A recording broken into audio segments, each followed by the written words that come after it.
Hey, bud.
Three, two, one. What's going on, everyone? You're watching Ash on Comics. My name is Ash, and you guys are comics? No, I don't know how that works. I don't have a really good intro opening, but it's good to see you. Little less time waiting for the music to end this time. Hopefully, everyone's appreciating that. This is a really off the cuff stream tonight. I should have it all planned out and stuff, and that just takes work. And I'm kind of lazy. So I hope everyone's having a good night tonight. I'm having an okay night. Let's see. Dane Barrett was first in the house tonight. He cheated, came in around, what was it, 9 o'clock? He showed up. Less Pacific time, so it'd be like a little over an hour ago. Eric is the first one to not cheat. I don't know how I give out the awards. So thank you guys for showing up. It's good to see you. Apparently Dane likes MasterChef. I find it really difficult to watch. I'm a huge Gordon Ramsay fan, but I can't watch MasterChef. I will tell you though. I'll ask you, Dane. Did you ever watch MasterChef Junior? And this is a weird thing for me because normally I hate I hate the I hate the junior versions of shows. I can hear Eric right now going, "Go figure." Um, I'm not a big fan of like whatever type show, and then they go, "Oh, it's the junior edition where we put kids in instead." And I'm normally just, but MasterChef is the show that it's the only Gordon Ramsay show that I don't like, but the junior edition was awesome. I only saw the first 2 seasons though, so I don't know if they even kept it going or what. But the first season of MasterChef Junior was phenomenal. I think part of it is these kids. You're amazed that what these kids could do. It's just you're like, you're 9 years old. I live with a 9-year-old kid and they can't even tie their shoes. Like, and these kids are like making gourmet meals that some chefs can't even make. It's ridiculous. And one of the reasons I don't like MasterChef is because I like Gordon, but I don't like the other guys, especially the Italian the restaurateur guy who's like thinks he's the shit and he's trying to be Gordon Ramsay, but he's not, and he just comes off as an a-hole. And I'm just like, you need to go. You're not likable. Like, Gordon Ramsay's an asshole, but he's an asshole for like for the betterment of the people under him. Like, if you ever watch Hell's Kitchen or whatever, he's strong because he's trying to build character. He's trying to build people up. And he's not doing it just because he wants to be a jerk. And it's difficult to notice that maybe at first. You just go, wow, this guy's a raging lunatic. He's telling everyone to F off. But once you realize, you start watching, for those of you that don't know, ever watch Gordon Ramsay, like, the dude has a lot of heart. And he's the kind of personality that I relate to well. But the other guy was just an asshole. But when it was the kids version of the show, the guy like totally lightened up and he stopped being a total dickhead. So they were nicer. They didn't. I don't know. MasterChef bugs me because it's a bunch of home cooks that are like talented home cooks, but they're not real chefs. They're just people that are really good cooks and they pass an audition to get on the show, and then they get treated as if they're like professional chefs, and it's like, you messed this up. How could dare you? It's like, dude, they just fucking do this as a hobby. Like, what's your problem?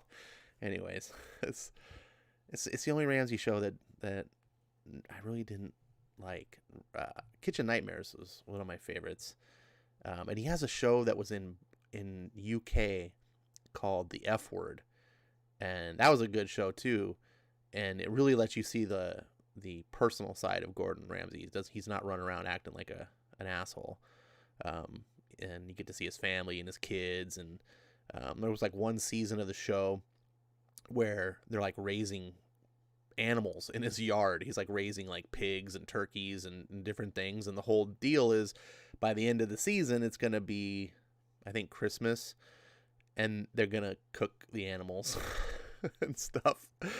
And his belief is like, I want my kids to understand where their food comes from and stuff. It's not about, they're just going to grow up and be mindless and like, oh, I go to the grocery store and it's in a package. And so it was kind of a heartwarming show. You get to see these kids, and the kids are wanting to name the animals, and Gordon's like, no, you don't name the animals, like, because he knows what's going to happen, right? And the kids don't really understand yet, and I don't know. That's the kind of stuff I like.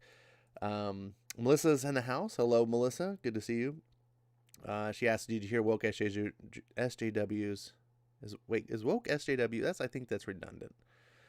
Removed Sam and Elmer Fudd's guns from Looney Tunes. Of course they did. Of course. Did you hear Lego stopped producing Police? Yes. There is a whole setup of Lego called Lego City. There's like the different, I don't know if you know much about Legos, but Lego has these different sub-brands, right? They've got the Harry Potter Legos, the Star Wars Legos, the Space Legos. They've got a Friendship Legos, which is targeting girls. They got, they had a Ninjago, which is all the cool ninjas. And that would have been the one I would have liked as a kid, Ninjago. But one of the ones they have is called Lego City. And Lego City is big on the police. Like, most of their sets are like police station, police rescue helicopter, police, like lots of police stuff. And that's some cool stuff. And I guess they're just not doing it anymore because police are bad. And we don't want to trigger our young children by letting them see police in a positive light. And that's what gets me about this corporate America bullshit. It's like, oh, we're siding with the people. No, you're not. You are not siding with the people. You are pandering. You are absolutely pandering. And if you had any balls whatsoever, any sort of integrity, you don't have to go out and say like, screw Black Lives Matter. You don't have to do that. You don't have to take an opposing stance. But what you could do is just say, you know what? We don't support we don't support criminals in any endeavor, whether it's be in police or whatever. Criminals are criminals, and we believe in the rule of law. But that doesn't mean that the idea of police is bad, and that we know that police can be good, and that's what our play sets and toys are about police and the positive nature. Police are not bad. Bad people are bad. Like, it just so happens that some bad people get a job being a police officer, right? Like, bad people, we've seen bad people. When I was a kid growing up, or was post office workers, right? The whole term going postal came around from this idea that it started becoming this trend of post office workers just flipping out and like bringing a gun into the office, just gunning everyone down. Just like, and just, we're like, what the hell's going on at the post office that everyone's because it wasn't like a one-time thing. It happened multiple times at different, and so then the term going postal came out. Now, does that mean post office workers are mass murderers? Like, oh, screw post office. No, it's ludicrous. It's ludicrous. Police officers have one of the hardest jobs in the world. And it's not just because they have to face life and death situations, although that is difficult. It's because they have to deal with criminal scum day in and day out. They have to see the worst of society. They have to report to domestic abuse calls where they see some husband who beat his wife, or maybe they have to come in and arrest some family member who was molesting his kids. They have to do, catch people, that raped other people, murdered people.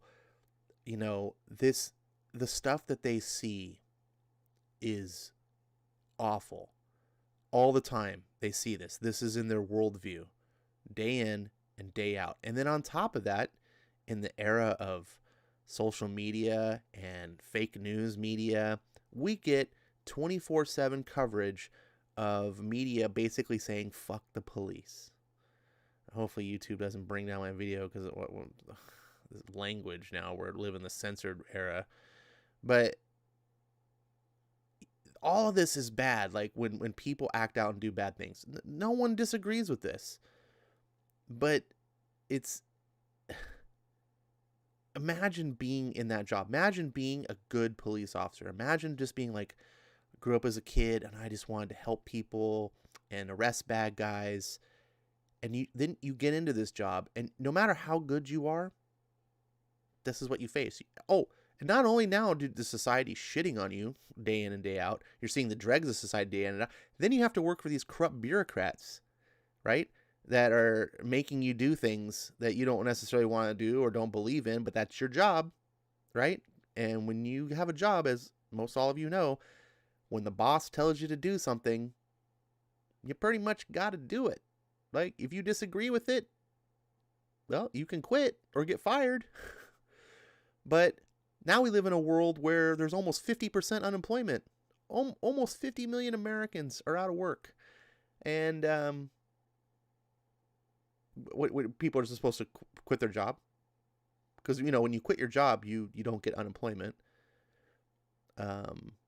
It's difficult. What's a police officer going to go do? Take a job now, being a bouncer at a nightclub that's not open? Yeah. So I hear people criticizing cops all the time, like, oh, they don't like it, just quit. Like, well, what are you supposed to do? How are you supposed to put food on your table? It's a terrible environment. I absolutely think you hold cops accountable for any criminal things that they do. Hold them to a high standard. Absolutely. Just like any other citizen of the country. Right? And then the good cops, let's stop shaming them. Let's stop making their world way harder than it already is. Incidentally, it's not like they get paid millions of dollars to do their job either. But I get to listen to, some half black college, or not college, half black football star slash football washout, Colin Kaepernick, calling, who lived the life of white privilege. His parents are white. And sent him, was it to Stanford? I forget what Ivy League school or whatever he got to go to. And then he got to make millions of dollars being a professional football star. And then he gets to criticize. And I don't know. I'm sorry. I went way down a rabbit hole. So you know how I am. All of that started from Melissa. See, Melissa, you can't get me on these. Let's see. Dane says, when I was 9, I had mastered the PBJ. Oh yeah, going back to Master Chef. Have you really mastered the PBJ though? I mean, really? I like PBJs. I really do. You gotta have really good like preserves though, and really quality peanut butter. I'm a snob on everything.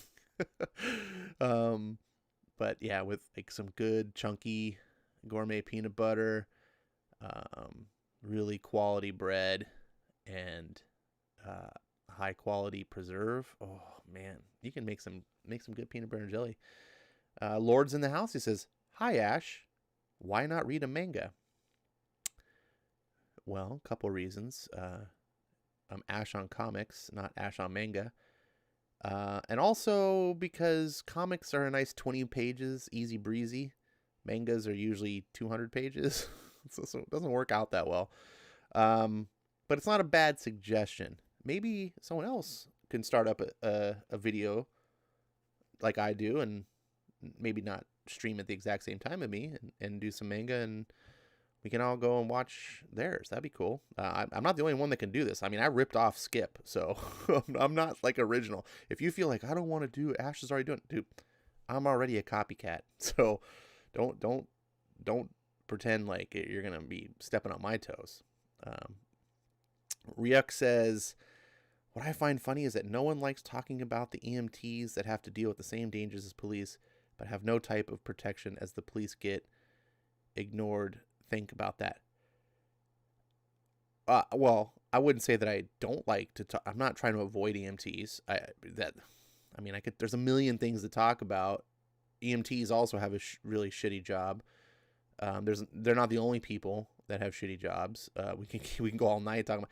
Yes, EMTs are terribly undercompensated, underappreciated. Most of them make. Well, let's see. When I was in Colorado, I had a buddy who was an EM. Well, he wanted to be an EMT.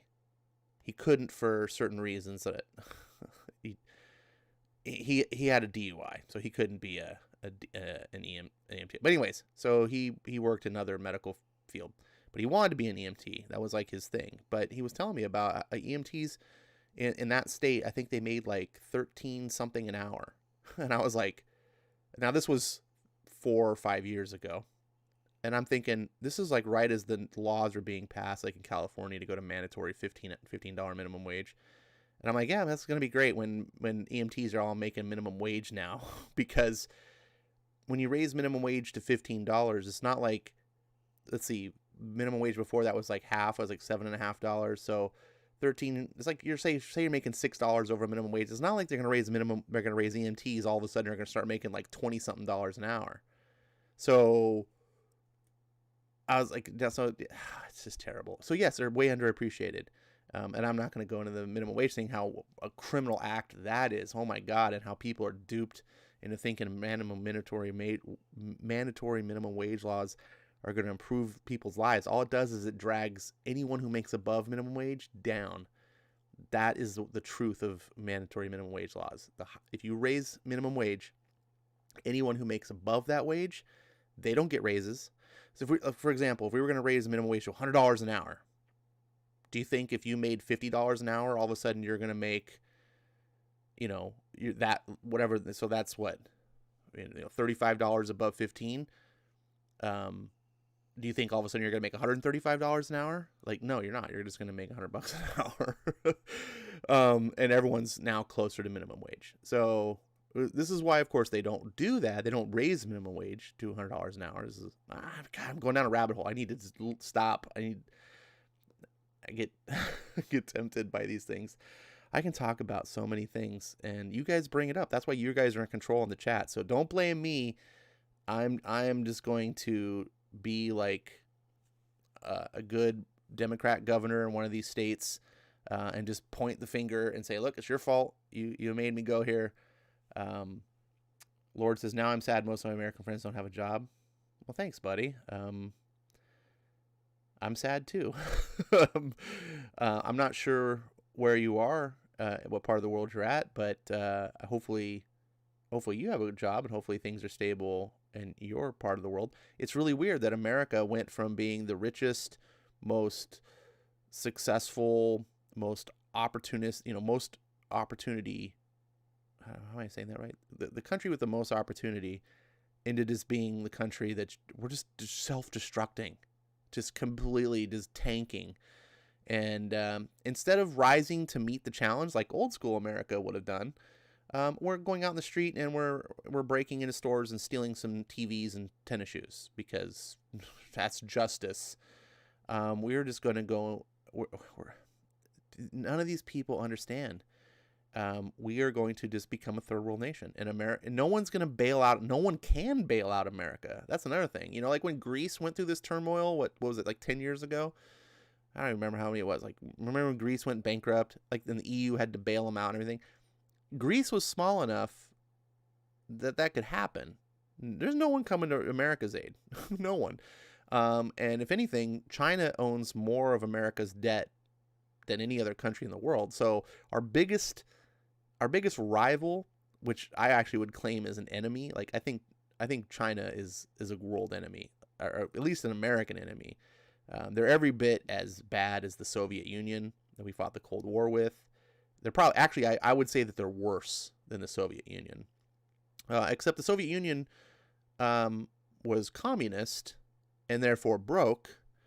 China is fascist and therefore, on the backs of slave labor, has built a ridiculous empire that pretty much makes everything for the world. So they have all the manufacturing capabilities. They have all of the money because we pay them to make all of our stuff. And then when we can't pay for things, we, like really bad parents and stuff, we just borrow. We put it on the credit card. And so then they take everyone's debt. Now they own everything. They make everything. And when it comes time for us to reject, what are we going to do? So we're just going to be owned by China pretty soon. And we already pretty much are, because all of our elected officials, except for the one that everyone's reading about on the news, pretty much is in the pocket of China. So I don't know, why do you guys bring me down here? Melissa says, read my Toonami content. Oh, Melissa, I love you, but your comments are always, they're triggering me. Like, I gotta stop. I need to find something that's about comics or something nice. Dane says, I made an awesome PBJ Italian bread, Jif creamy. Oh, good. See, Jif, you're a smart man. My buddy likes Skippy, and I'm just like, yeah, Jif is the good one. But I would prefer crunchy, but creamy is good. Smucker's strawberry preserves. See, not the Smuckers. I wouldn't go there. But at least you're going with preserves. You're not doing the jelly or jam. Jam's middle of the road. Preserves are good. Buttered outside and pan toasted. Interesting. Good job, man. I like that. I really like preserves and jam. I like experimenting, all different kinds, like apricot. There's a kind that I wish I could name the brand. I forget what it is. I get them in these stores and they look like they're like French. They have a real plain white label, and then everything's written like in cursive. I can't remember the name of them, but that's the brand that I usually get when I get preserves. They have lots of different cool ones. If you've seen him, you would recognize him. You'd be like, oh yeah, I've seen that. It's like, I think there's something Bonnet, or I don't know. If you see him, you can't miss him. You'll be like, oh yeah, that's the black and white. Like it's like a plain white label. It looks like almost someone just wrote on it with a pen. But they're really tasty, and they're just super high quality preserves. Charles Manson predicted all this. Yeah, I don't know if he predicted all this. I mean, there have been people saying that the end of the world is coming, and eventually it will. And guess what? Oh, I was right. If anything, the Bible has predicted all this. I mean, if you read the prophecies in the Bible, the world is kind of falling right down that line. Melissa says, sorry, Ash. Oh, you don't gotta be sorry. First of all, I can't read every single comment. I don't want anyone to feel slighted if I don't read a comment. And like I said, I'm triggered all the time, and I need to just stop getting triggered.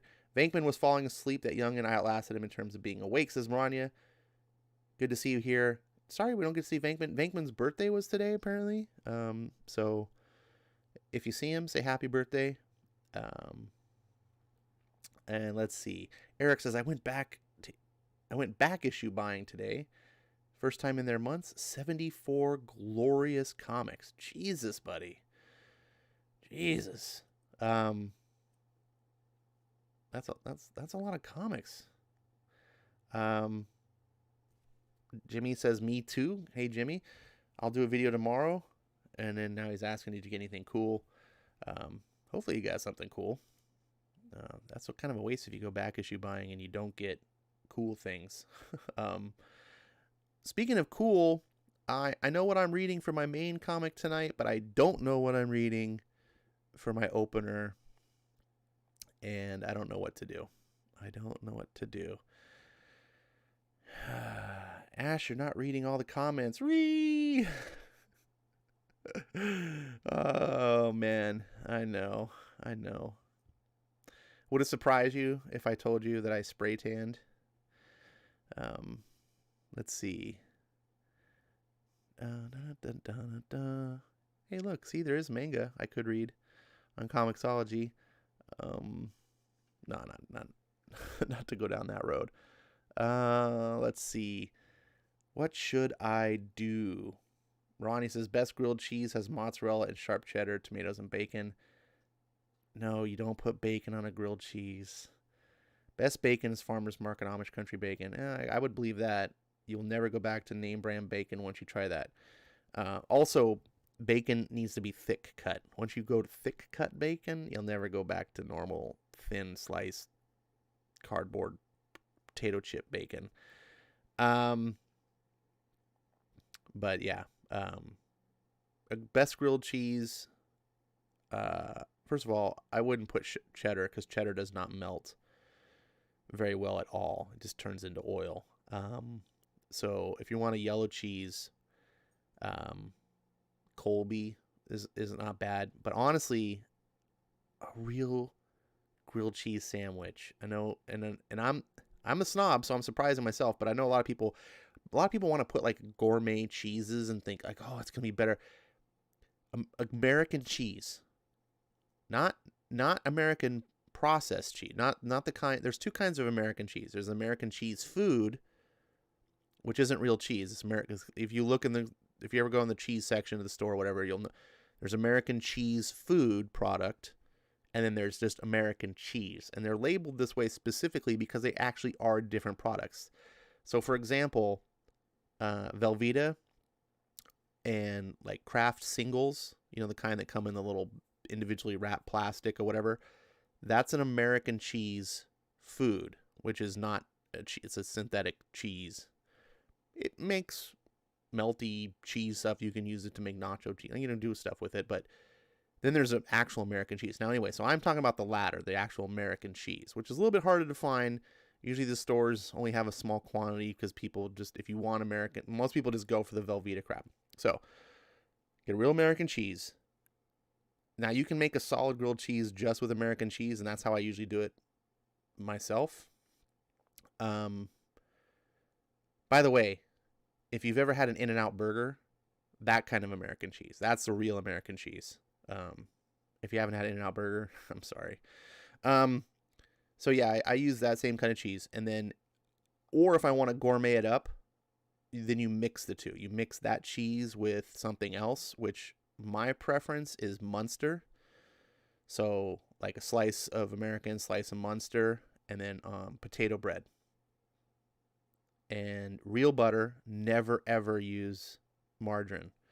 If you're using margarine, first of all, you need to go learn about what margarine is and what it does to your body, and how horrible it is.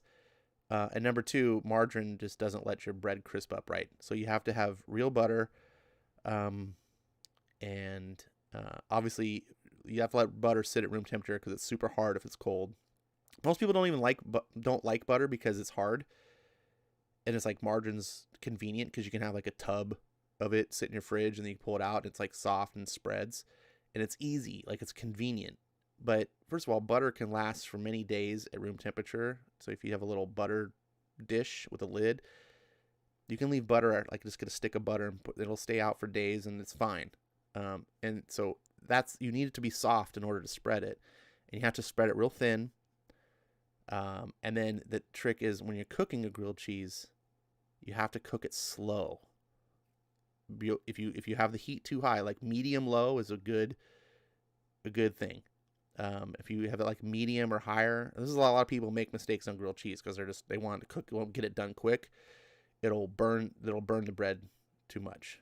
If you want that nice light brown toast, even across, but and also the bread staying crispy, that thin coating of butter, that's how you do it.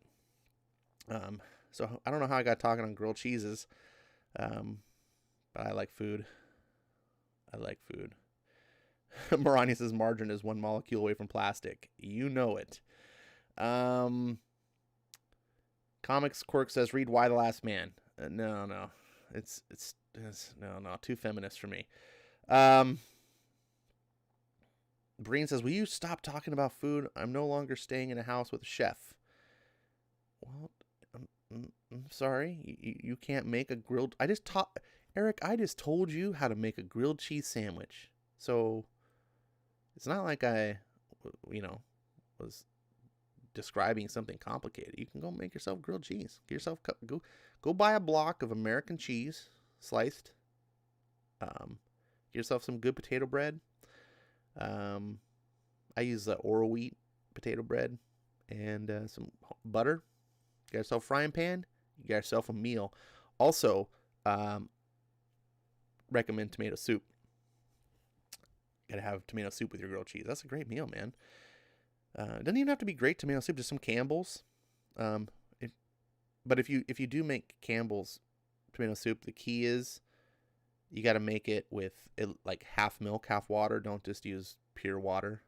You'll get a nice creamier tomato soup. No. Let's see. I think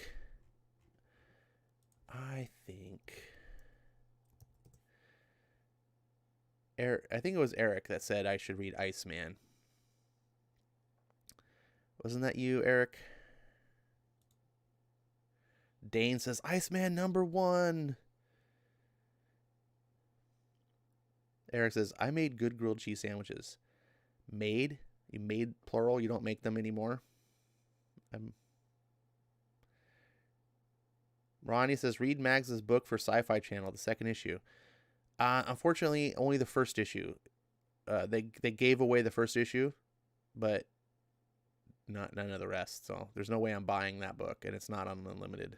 So can't. Otherwise, it would be fun. I was enjoying it. I don't know if I'm gonna enjoy this. I don't know. This is Eric and Dane. By the way, not me. Wait, did you not say it, Eric? Or is it only Dane? I could have sworn you said Iceman as well. If not today, in a previous stream.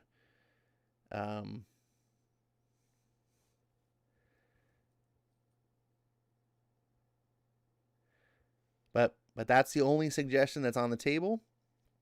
Computer Robots is here just in time.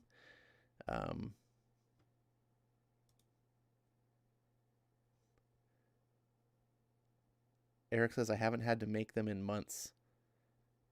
Well, you don't make them because if you're making them because you have to, I might argue that you're not doing a good job. You're not making them good. Because I don't make them because I have to. I make them because I want to. I love grilled cheese. Doug's in the house as I just ate. I don't think I can stomach Iceman right now. Is it that bad? Yeah. See, I get it. See, I get this feeling. I kind of want to do Iceman, but I don't think it's going to be fun the way America is or the way the Mags Visaggio book was. I just feel like this is going to be painful and mean-spirited and just really distasteful. And I don't think anyone's going to walk away with a good taste in their mouth. Like, I want to find the books that are bad, but you can have fun mocking them. Not just they're bad and you just want to shoot yourself in the face afterwards.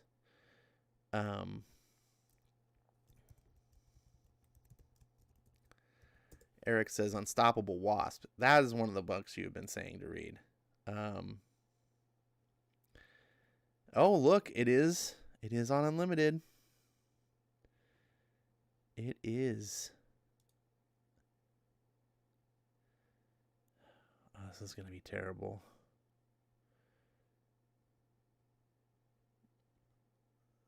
Only 2 issues are on Unlimited. So bad. Who would buy these?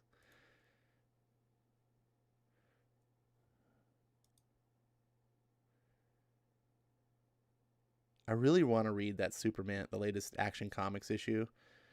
I really do, but I can't buy it. I really want someone to buy it for me. Oh, I gotta delete stuff. Delete.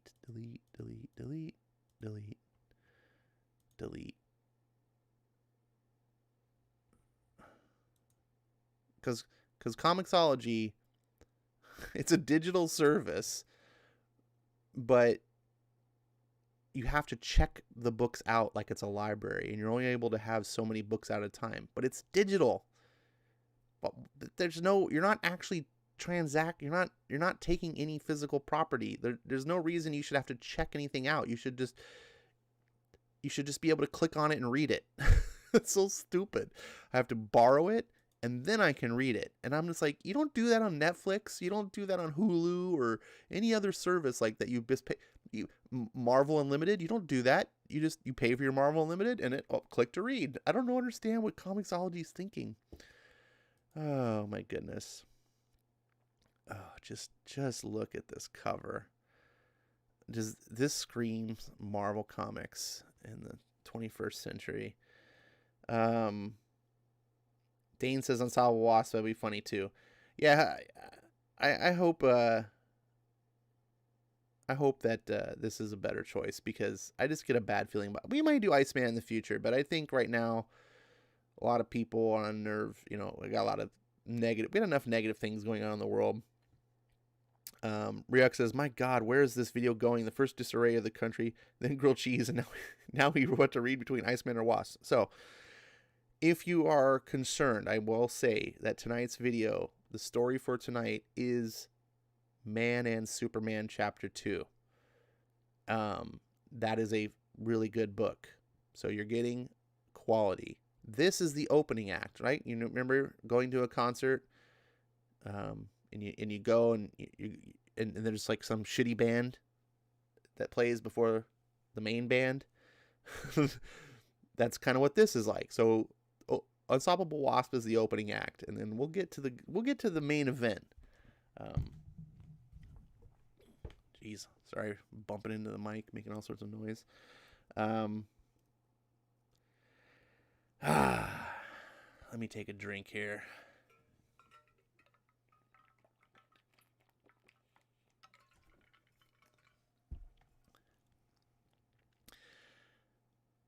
The Unstoppable Wasp. This is hilarious, by the way. Take a look. Let me go to full screen. Take a look at the top left corner, Marvel number 1, Legacy number 9. This is stupid. This legacy number. The concept of legacy numbers was to fix the problem when you rebooted Thor in the 600s, or Uncanny X-Men in the 600s, or all these comics that have been going around, going on for decades and decades, and then you decided to reboot number 1, and then all the fans were pissed off because they realized what a shitty practice it was that you were just trying to sell number 1s again. Legacy numbers were not created to be like, oh, remember that failed 8-issue series that everyone hated? We're going to continue it on. This is actually issue 9. But what's really funny about this, if for those of you that don't remember what was happening, the Unstoppable Wasp was canceled at issue 8. Well, actually, it was canceled issues before, but they're usually 3 or 4 issues ahead. So I think they canceled it at like issue 5, and then they kept they let the 8 issues that they had go. And of course, Marvel at this time, they don't actually cancel series. What they do is they mini-series them. And what that means is they try to spin it CNN style as if, oh no, this was a mini-series. The 8-ish, issue 8 is the last issue of the mini-series. Oh, but you didn't say it was a mini. Oh no, it was a mini-series all along. Yeah, trust us. Oh, is that right? Yeah. No, it was an ongoing series, and then they, when they decided to cancel it, is like, oh no, we meant it to be this way. Now here's what the funny thing. So this book did not sell. No one bought it. No one wanted it. It got mini-seriesed, and then they rebooted it like a couple months. Same with Iceman. They did the same exact thing with Iceman. They canceled the books because fans were like, this is stupid. Give us books we want. So I think 3 months went by. Eric might remember better. And then they brought the book back. And just like Iceman, they kept the same creative team. And it was like, so this book that couldn't sell before, that got canceled because horribly bad sales, you decided to relaunch it with the same exact people. Anyways, that's Marvel for you. And I just think Legacy issue 9, that is so stupid. This is Agents of Girl return in an all-new series. Don't you mean all-new miniseries? Isn't it? Because we know this is a miniseries, folks. All new miniseries, not a miniseries until it is.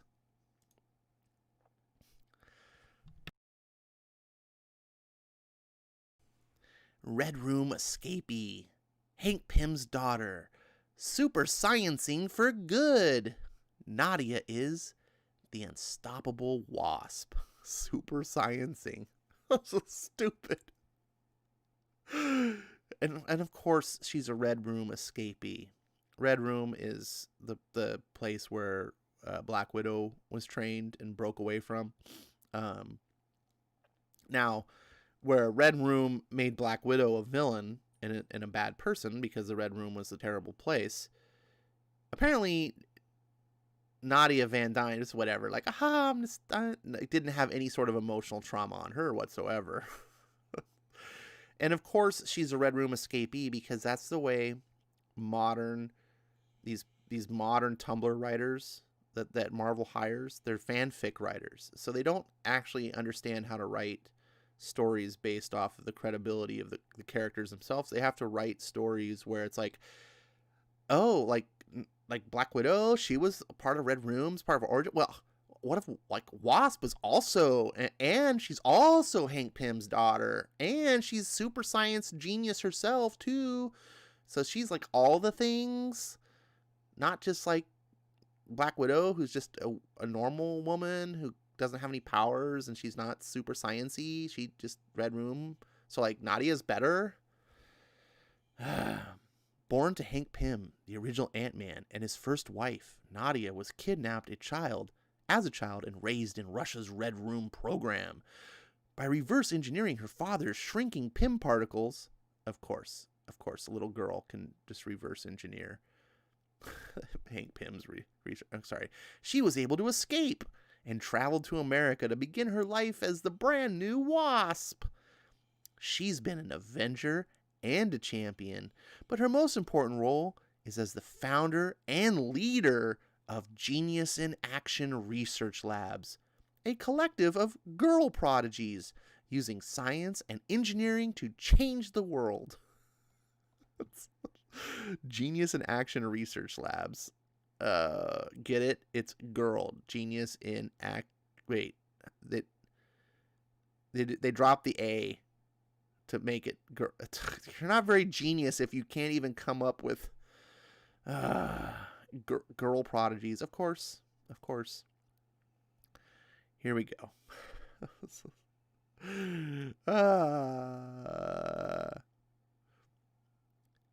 Hey Nadia, it's Janet. I know you're supposed to be practicing for your driver's test with Jarvis, but I just got this text from Mockingbird and I'm about to go to a meeting. New York City. There used to be this organization called AIM. It stands for Advanced Idea Mechanics. Basically, they were all about evil super science. They're mostly known for wearing hazmat suits and blowing stuff up. For a while, some Avengers had taken over the title and were doing good work. But since that team of Avengers doesn't exist anymore, lots of old baddies have rushed to fill the vacuum, including one particularly mad scientist whose giant robot you crashed, Monica Rappuccini. Is the tank out front? Do you have the decryption device for the digital lock? Monica Rappuccini, mad scientist, angry engineer, furious, former scientist supreme of AIM. Are you kidding me? Scientist supreme? That's not... God, Marvel. Did all the good creators of Marvel just leave? Like, is the 21st century just completely devoid of any creative talent at Marvel? I saw this in the Marvel Strike Force mobile game I've been playing, trying to get into it, but I don't know how long I'm going to play anymore. It's kind of boring. There's better mobile games. But anyways, in that game, there's a quasi storyline, and I saw, because you can collect different characters. That's kind of the fun, like collecting characters. I might as well collect Marvel characters, but one of the characters was Scientist Supreme, and I saw that and I was like, but I didn't really give it much thought because I'm like, it's a stupid mobile game. Of course, there's going to be stupid stuff in here. But now it's in the comic, Scientist Supreme, and it's like, no, just because Doctor Strange is the Sorcerer Supreme doesn't mean that we now need a Supreme for everything else, right? Now we need Scientist Supreme. Is there an Engineer Supreme? You know, is like, we're just gonna have a Supreme everything? We're gonna have like Soldier Supreme, Captain America, Soldier Supreme, like, just stupid. Just, God, sorry. Back to the comic. Word is she's in LA, but she has a new lieutenant conducting a raid on a small Horizon Labs facility. Someone calling themselves Seeker. The place is secure. I'm running the decryption device now. No sign of any superheroes. We don't know what kind of firepower you're looking at, but if it's more than you can handle, call me. Kid, are you still there? Of course, Janet. Oh, that was the mom talking. I'm assuming the mom. I don't even know who. This is another bad thing that I complain about modern comics all the time, is not knowing who the hell's talking. They just have word balloon. You don't know who it is, what voice, what intonation it's supposed to be. It's just random dialogue. Seeker. God, stupid comicsology. I wish it go away. Anyways, I'm moving on. Nadia Van Dyne, aka the Unstoppable Wasp. Not just the Wasp. You couldn't just call her the Wasp like like the previous Wasp. She's the Unstoppable Wasp. Who ironically had her series stopped under 12 issues twice in a row. Sorry. Girl Genius, Hank Pym's long-lost daughter, founder of Genius in Action Research Labs. Edwin Jarvis, Avengers butler, surrogate father figure, terrified driving coach. Oh, of course. Here's the one thing you have to remember about progressive modern comics. Women are always super at everything, and men are one of two things. Men are always either complete doofuses and inept, but they're like good-hearted, lovable comic relief. Or two, they're raging, toxic masculinity. That's the only two kinds that there are. So we know which kind Jarvis is. I never left. Whee! Yeah, driving lessons don't include flying cars. Nadia's neat science facts. I'm a Red Room train getaway driver. Do not try this at home. Oof. Miss Nadia, please. Sorry, Jarvis. That was Jan. It looks like we'll have to postpone driving practice. More's the pity. Just the principal force that makes acceleration, braking, and steering possible is friction. The road and the rolling tires push against each other with equal force in opposite directions. Friction, number one, does not make acceleration possible. I feel like the writer of this book read like a third grade book on science. It's like, oh, now I'm so smart and I'm going to put it in my book about super smarties. I'm going to drop Mockingbird's car and you off at the Avengers Mansion. And then I have to go stop something called AIM. AIM? I was under the impression... Jarvis, which one of these is my turn? And she's apparently speeding like at like 150 miles an hour down the street in downtown. And Jarvis is just like, ah! Like, who would let a teenage driver just do this? Oh yeah, that's right, it's comics. With tires, we usually call this force traction. Traction is what keeps the tires and the car moving in the same direction. Actually, I believe inertia is what keeps the car. The tires don't move in the same direction. The tires don't move. None of this seems to have any grasp of actual science. I swear. Like I said, I told you I live... my buddy's got 2 kids. One of them just turned 9. So he's he just turned 9. Actually, he turns 9 in a couple days. So I help him sometimes with reading and, doing homework and whatever. So I get a kind of feel of like what his grade level of stuff is. And I like read some of the books, and they read some like little like learning books, and books for kids are usually like educational, right? They're not just fun. Like unless the old school comics like used to be. Now, like, kids' books are like, here's a story, and we're also going to put something educational, like a story about driving cars. And then in the story, they would explain, like, this is what a car does, and this is what these writers are doing. I feel like literally they're writing it like it's a children's book. And they're like, this is what a car is. This is, it's like, we don't need that explanation in a comic book. Sorry. I'm getting off track again. Well... that would be better, but we're moving way too fast. If you just continue a few blocks... Nadia! Nonsense, I can make it, no problem. Yep, don't have to listen to adults. Just do what you want. Drive 150 miles an hour down the street. When you turn too quickly, your back wheels to keep up, you lose traction, and your car skids. Now you have dynamic friction. And that's much harder to control. What the hell is they even... what are they even talking about here? Now you have dynamic friction and that's harder to control? What? You're just making stuff up now? Jarvis says, "Ah!" A very dangerous shortcut for causing a skid is pulling the emergency brake. In most cars, this causes the back wheels to stop spinning completely. It can also cause your braking system to fail or your car to roll over. The more you know. Honk, screech. So apparently she turns, what was the name of that show in the 80s? What was it called? With a dude who he was like the virtual reality guy. Eric, you'll remember this, right? Was it Automan? He was like virtual reality. Max Headroom came from this, I think.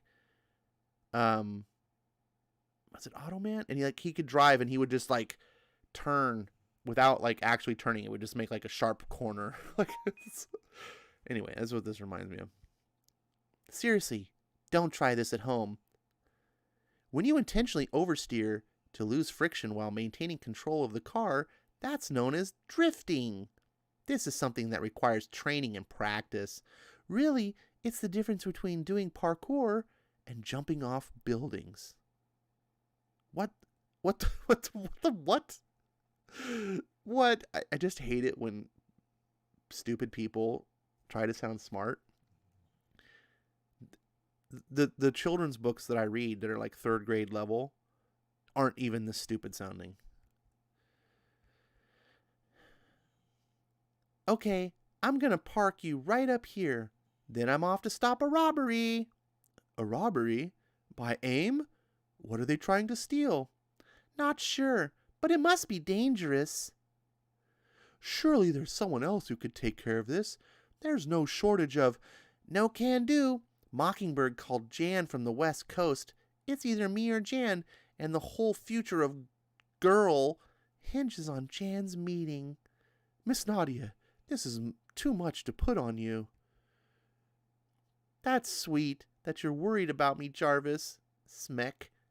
Miss Nadia, please look where you're... I said I got this, Jarvis. Screech. Look at this impossible turn. This is not how physics works. 2 seconds. Let me get my costume. Miss Nadia, be sensible.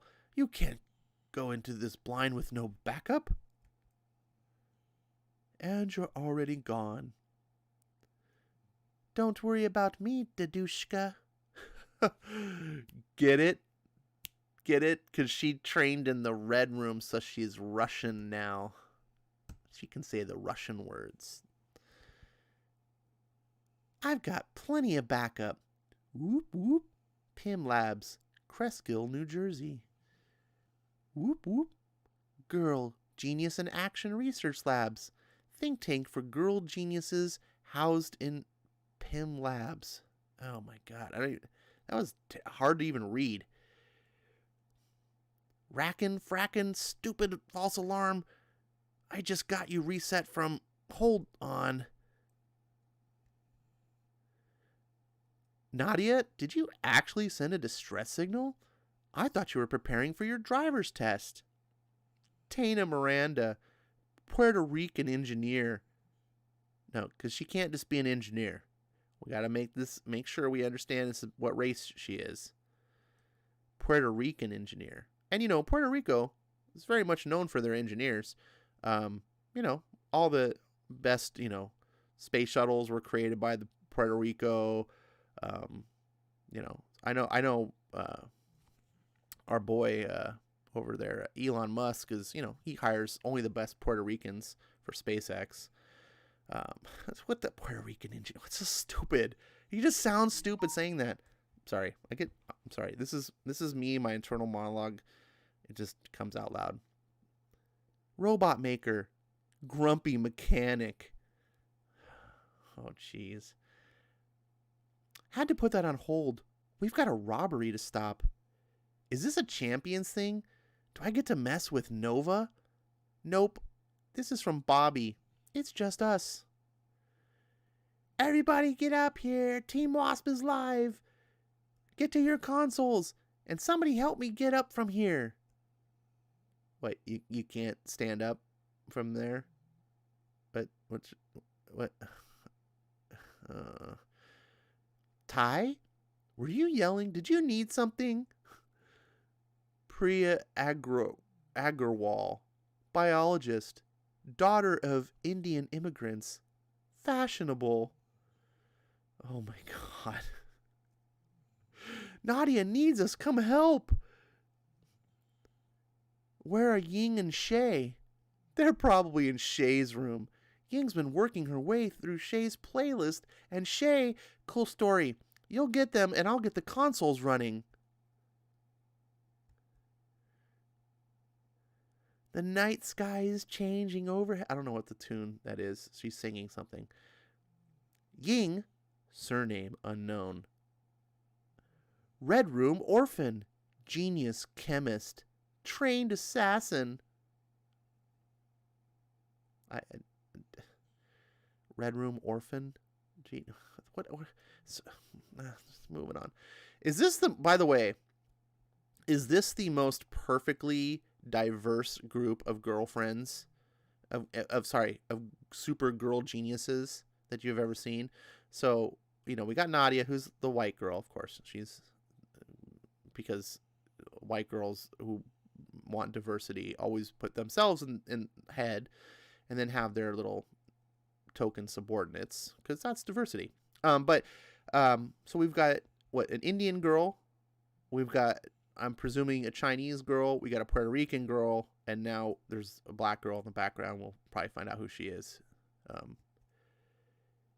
It's not just physical. I'm the type who will get oh so critical. Forgive me if I don't recognize that song. Priscilla LaShayla. Oh my God, that does not sound racial stereotype at all. Priscilla LaShayla Shay Smith. That's a mouthful of a name. World-class physicist.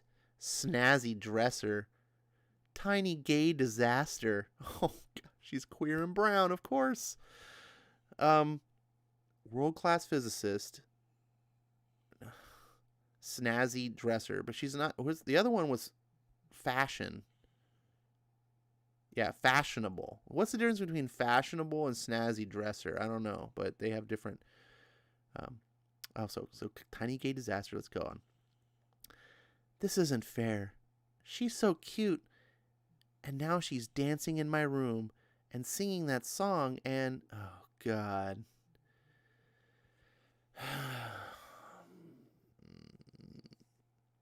Okay.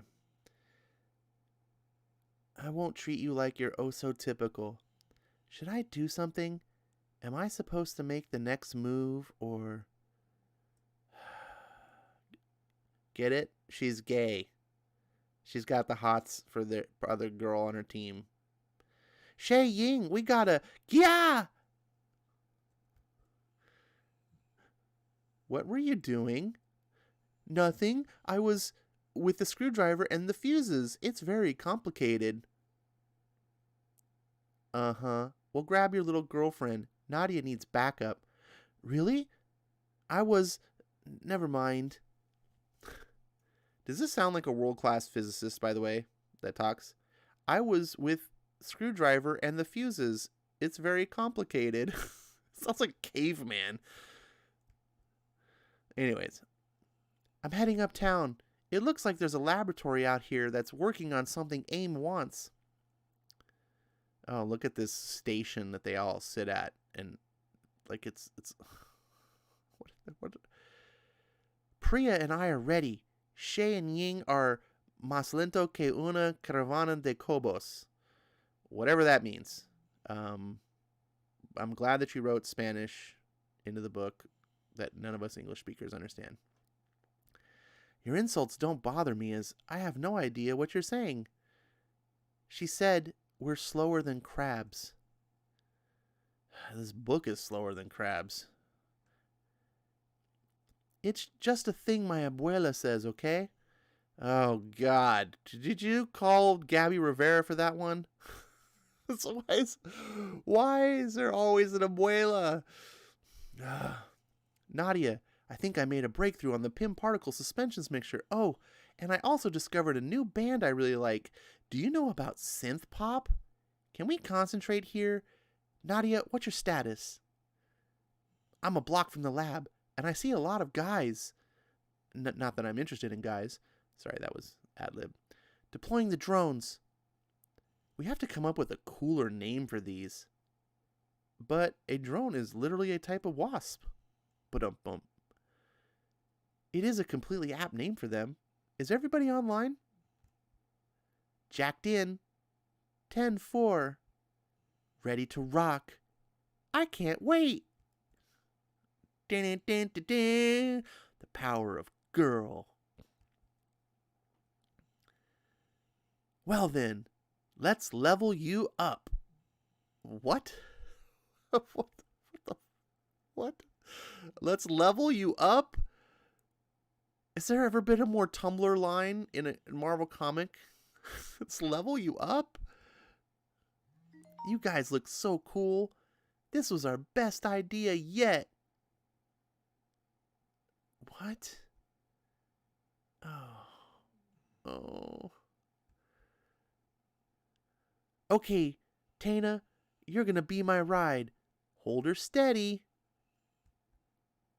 Oh, I get it. Each of the wasps is controlled by one of the girls. Let's go back and see if they're color-coded. Nope, they're not. But I'm gonna guess the black one is or the purple one is for the black girl. Nope, I was wrong. I was wrong. They didn't stick to the stereotype. Why don't we see what these so-called scientists are up to?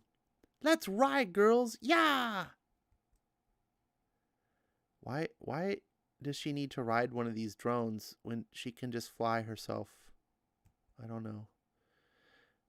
Okay, 4 guys and a tank. No signs of this lieutenant Janet talked about.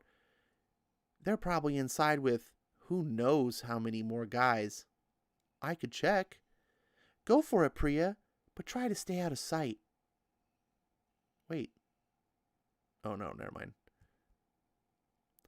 Turning on the thingy. Oh God. Oh, I gotta stop for a sec.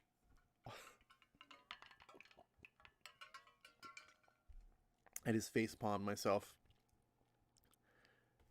These are the girl super sciencers. Super genius girls. She's turning on the thingy. Sorry. Back to Jimmy's favorite comic. Turning on the thingy. It's called Vision Drive. Fine. Turning on the Vision Drive. I've only got enough juice to go immaterial once, so you'll have to clear a path out. I'm in. So they can make this machine phase. So basically, apparently in the Unstoppable Wasp, there's 4 super science-y girls that can invent these drones that do things that no one else knows how to do, like make things phase through matter. But they don't know how to call them anything. They're just, it's a thingy. I invented it. It's like super science-y because I'm down with the science. The decryptor device our computer girl gave us. I'm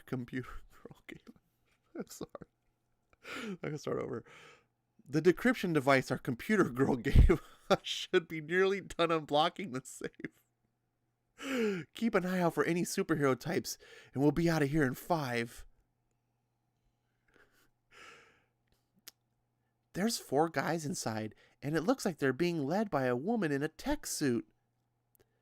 That must be Seeker. What can you see about her? It looks like she's wearing a jetpack. Oh, I want to talk to her.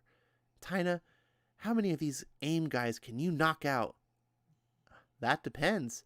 Am I supposed to leave anybody for you to fight? It's real quiet here. I thought we'd finally see some action today. You're telling me. I was up until 2 at my night job. I'm fighting just to stay awake. Thip. Good one, Tad. His name is Tad. Oh my god. Sorry. But you better get up before one of the higher-ups sees you. Tad. Tad, you're gonna get us busted, dude. Thip. Oh. He got shot in the butt. Isn't that funny? Hey, shoot that thing. Uh-oh. I'm getting out of here, Ying. Catch me. Zap. Crap. I'm going down. Good shot, man. Thanks. I'm gonna hang this on my wall. Not so fast. By the power of Thor.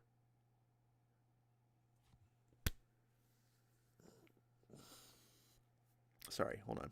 Get my composure back. Nerd. Crackle. Look at that sound effect. Crackle. Good now, Ying. You do what you do. What does she do? I'm on top of it. And I'm on top of you, so be careful. Preparing to fire. Just make sure this doesn't touch you. It's corrosive. It'll eat down to your bone. Hydrofluoric acid, right? I'm not getting anywhere near it. Nadia's neat science facts. Tanks are designated to be very hard to get into. They're usually made of aluminum, steel, iron, titanium, or even uranium. I don't think any tanks are made with uranium. Nor are they made with aluminum. They might have been made with... No, I don't even think they were ever made with iron. So steel? Yes. Titanium? Maybe certain parts, but titanium is super rare. It's super expensive. And usually, because of its lightness and weight, is usually reserved for things like aircraft, not tanks. That's just Ash's neat science facts. Or should I say, neat science fact check?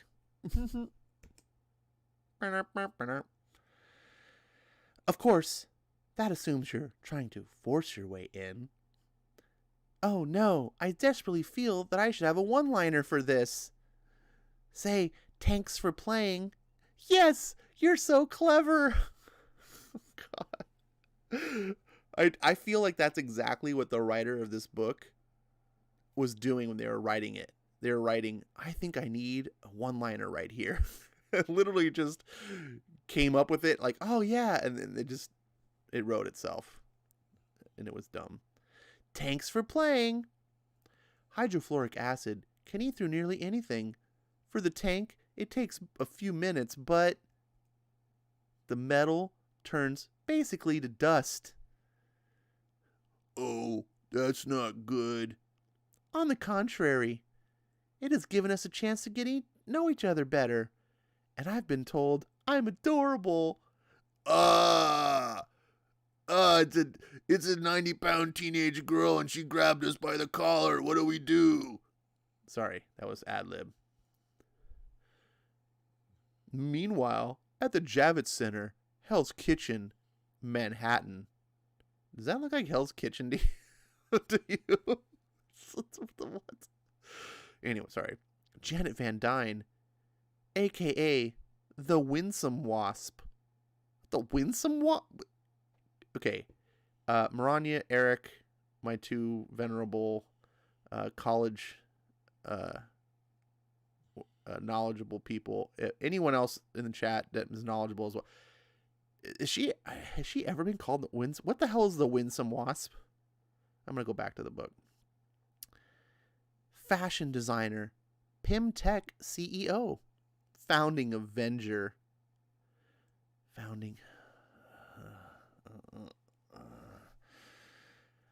Alexis Miranda, collegiate athlete, Tina's big sister, aspiring to more.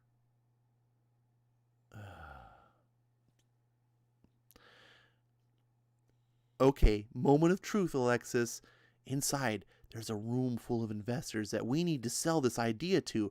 Are you ready? Me? I thought you were doing the selling. People know you, Miss Avengers? What? People know you, Miss Aven... Sorry, I can't. I'm just a Boricua college kid in a suit that I obviously can't afford. Hey, look at me. You're right. I am a founding Avenger. And I'm going to make sure everyone knows by repeating it all the time. And I am a tastemaker. I have personally saved the world. I have personally saved the world. This book has me all conflustered. And I just made that up. You're right. I'm a founding Avenger. I am a tastemaker. I have personally saved the world multiple times, right? That's my point, Jan. I could have had any girl in the country as my mentee, and I chose you, Alexis, because I think you're special. Now, are you calling my judgment into question? No, ma'am. Because you're what, Alexis? Special? I can't hear you, Alexis Miranda. What are you? I'm on a busy sidewalk with some loca. I said, what are you? I'm louder. I'm special. Sorry. Lost control. Now I'm going to talk about GIRL. Then I want you to give the proposal for the expo, okay? Yeah, okay. I got this. Thank you so much for joining me here today. I think you're all going to be very interested in what GIRL has to offer the future of your business. GIRL, which stands for Genius in Action Research Labs.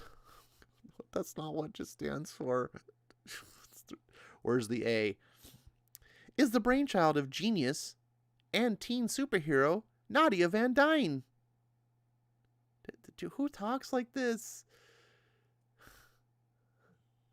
Under the guidance of PIM Labs, GIRL has recruited a premier class of young female inventors who are already pushing the limits of the possible.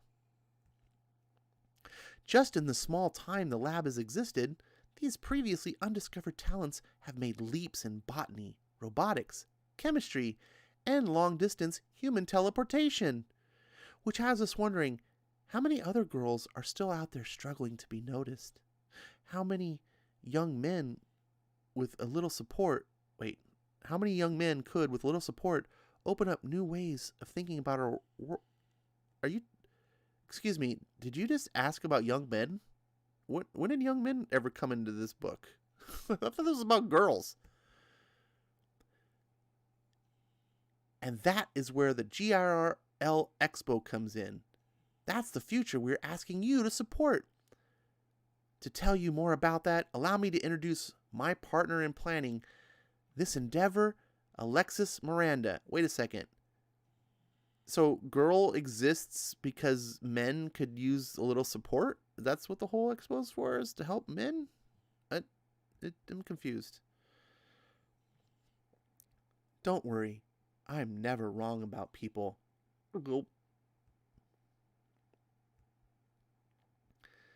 They're right below me. Wish me luck. Wait, Nadia, what's the plan? I'm just going to pop down and say hi. Hi, evil science men. I broke your tank and your friends, and I was just hoping that we could discuss your peaceful surrender. Oh, it's me, the Wasp, by the way. Zap. Dude, I think I disintegrated her. Bro, that's not what the gun does. And you shocked Ricky. This is just sad. I'm not usually a fan of beating people up, but you guys are giving science a bad name. Oh, God. Look at that leg. What the hell is this leg? This is bigger than her body. What the? Oh, my God. She's gone again. If she gets to Seeker, the Scientist Supreme is going to have our heads. You know what? I don't think your science gun is ridiculous enough. Let me help you. What? Wait, what is this coming off of his... What's this white thing coming off his... What? I don't even know what's going on. Griffin, help, I'm stuck. I'm not going down that easy. I've seen all your tricks, and I'm... Shh. That's a good little beekeeper. What? How? Don't worry about it, buddy. You'll just wake up with a little bit of a headache and a pinch of jail time. I don't want to go to jail. I had tickets to see Dazzler. Wait, Dazzler is touring? Are there still tickets? Nope, you're asleep. Stupid. Stupid. And by the way, how can you let a little 90-pound 16-year-old girl chokehold you like this? Your arms are completely free. You could just pull her arms away. so stupid. I've secured the device. You guys ready to fly? Hey, you must be Seeker. I tried to solve this peacefully. Wait, why is there a word balloon with 2 lines going? Oh, it's probably because of the cell. I tried to solve this peacefully, but they shot at me with their science guns. Nadia? Do I know you? We've met. This wasn't how I'd hoped to meet you again. Then let's not do this. Put back the thing you stole. You can testify against AIM. You and I can be friends. I'd like that. Good then, let's... So stop. Time out here. Time out. So she beats up everybody in AIM. She gets to the main bad guy. And she's got the bad guy kind of in her sights. And her solution is put back the thing and you can testify against AIM and then we'll just be friends. And it doesn't really matter that you're a bad guy because you have XX chromosomes. So we're naturally just going to be friends and your crimes don't actually matter because we're all women. Yay, women. I guess that's how I'm interpreting it. Like, no one else gets a chance except for the first woman she comes up, which seems to be, I don't, what the hell?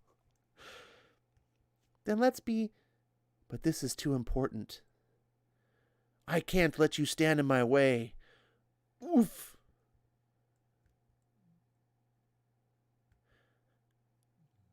This is not how I saw this going. Me neither, but you're compromised. I can't let you stop me. Please, let's talk about this. Maybe I can help. You're too close to it. You won't understand. What does that even mean? Hold on. I have a very strong aversion to getting carried off, what with spending most of my life kidnapped. And you need to slow down and tell me what's going on. Oh, this is where her Red Room combat powers come in, I guess. I don't know. So I'm putting you in a timeout. Now, why are you trying to steal that cube? And what does it have to do with... Wait, you're Amber. I met you outside of Priya's shop when I was recruiting. I didn't think you'd remember. Stay back, Nadia. This is how it's got to be. Look at that shaved head. Oh my God. What the hell? Of course I remember you. After our conversation, I tried to find you. I wanted you to be a part of GIRL, but you disappeared. I'm working with AIM. They understand what's coming. What Hank Pym will do to us. Amber, what are you talking about? Hank Pym is my dad, and he's dead. Pym is anything but dead. He's going to infect us all. Amber, he died fighting Ultron. I know he wasn't perfect, but... I'm sorry, Nadia.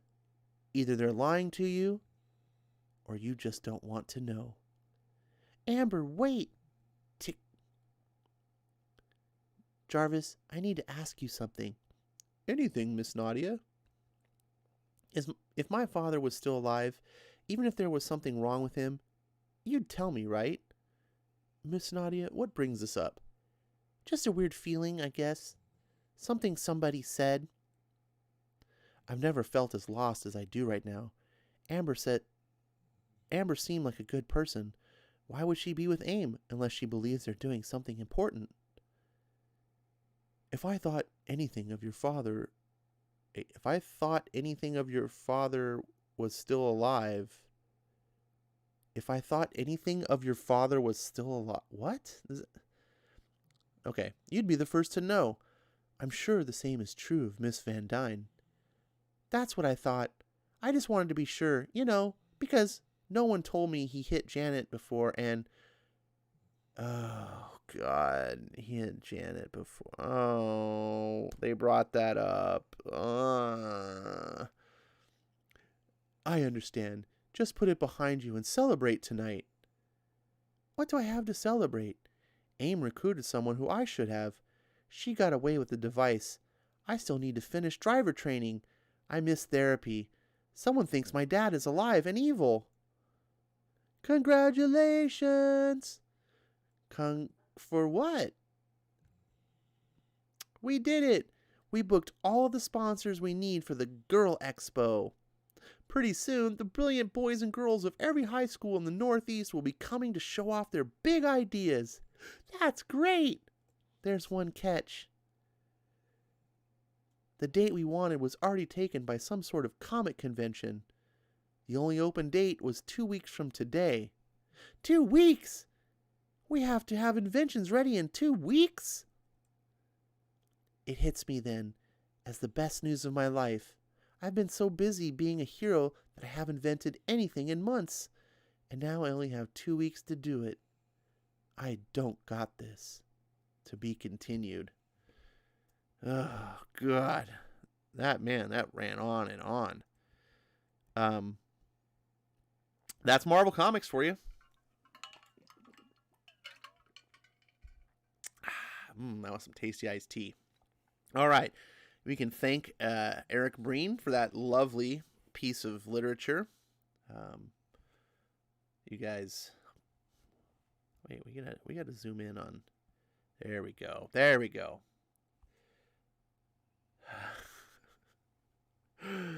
Oh, man, I missed a lot of I don't get super chats. I almost said super chats. Let me just scroll up a little bit. All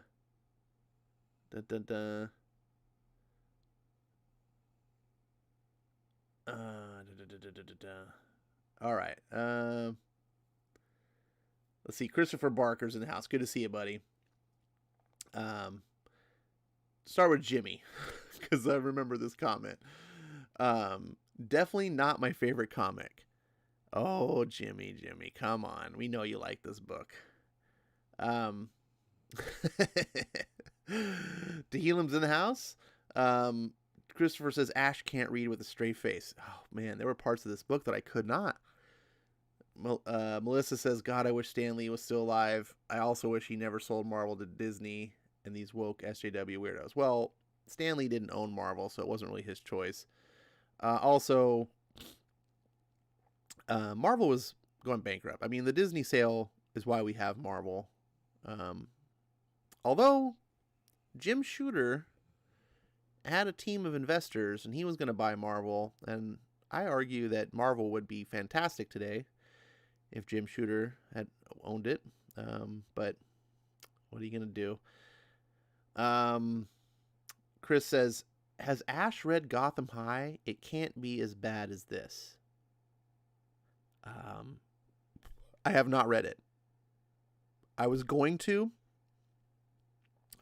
do something like this with it, but our boy Zach, Comics Matter with your boy Zach, formerly Diversity in Comics, because You can't just keep your name. Anyways, he did a series of videos on that book, and if you haven't watched it, I urge you to. This is, even if you're not really a fan of Zach or whatever, this is what Zach does best, in my opinion, is this sort of thing. Like he just roasts the book. And so if you're not a fan of the other stuff that he does, that's fine. But I would urge you to check out his Gotham High. And he did it. I was like, there's no point for me to do that. I would just be copying him. So I really enjoyed it.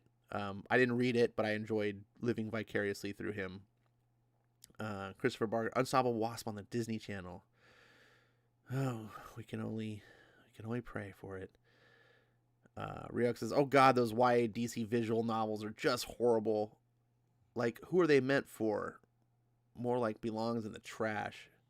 Well, they're meant to bring youth into comics. The concept is, if you catch little kids into reading comics, despite what they are, like just any sort of visual, like comic book medium style stuff, that they'll be predisposed later in life to buy comic books. The comics won't seem like a foreign thing to them.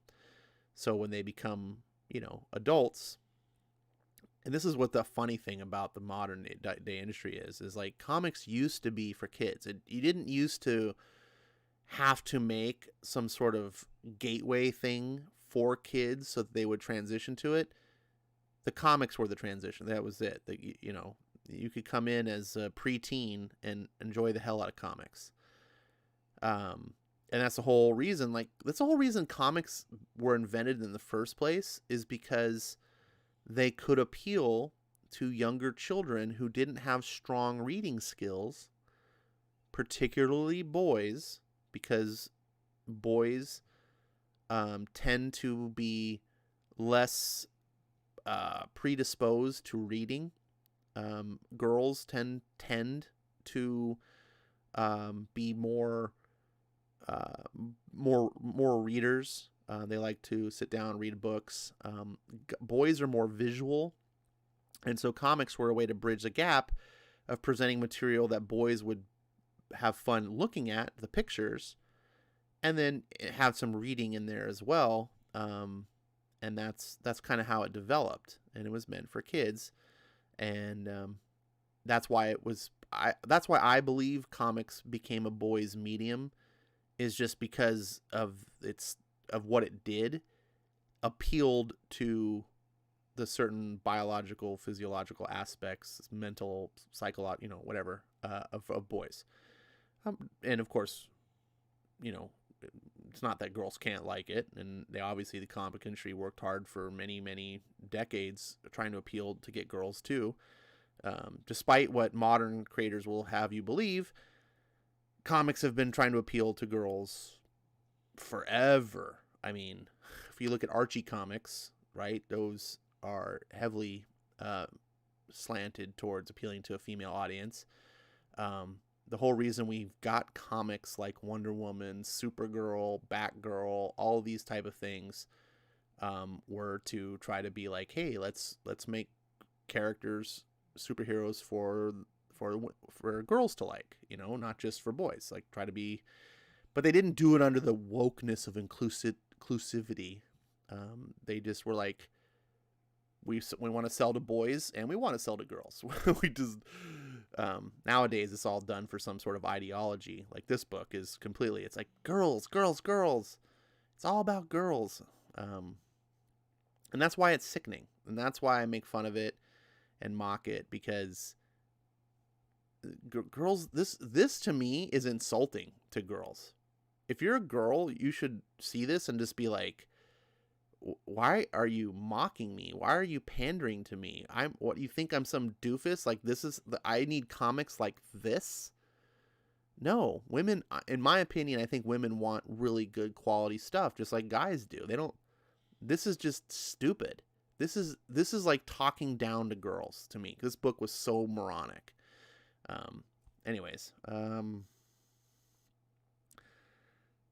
Comics like this is why I sometimes call myself a DC fanboy. Batwoman's first season had more effort than this. Oh, but Christopher, if you go read those DC young adult books, they are terrible. The one I did read was the Super Sons book, and it is worse than this. It is worse than this. The Super Son, oh my God, it's terrible. Dane says, how freaking long is this book? I know, I'm sorry. But you seconded Eric's vote, so you get the blame too. Rania, I don't know what, Rania, you're commenting on someone else's comment. I can only really speak to Iron Man, Christopher. Nope.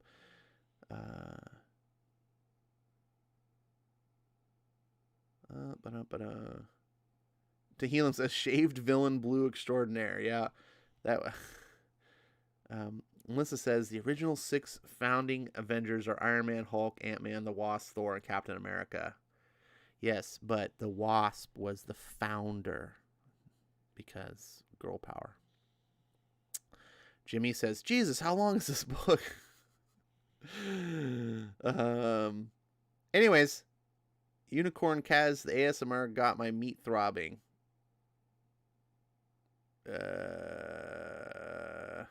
All right. Jimmy says Marvel is alive and thriving today. Thanks, Bendis and Casada. Jimmy, there's a word called delusional, and it applies to you. I think Marvel is not thriving today. Marvel makes about $1 billion a year on the comics. No, they don't. Where are you getting these weird numbers? A billion a year? What?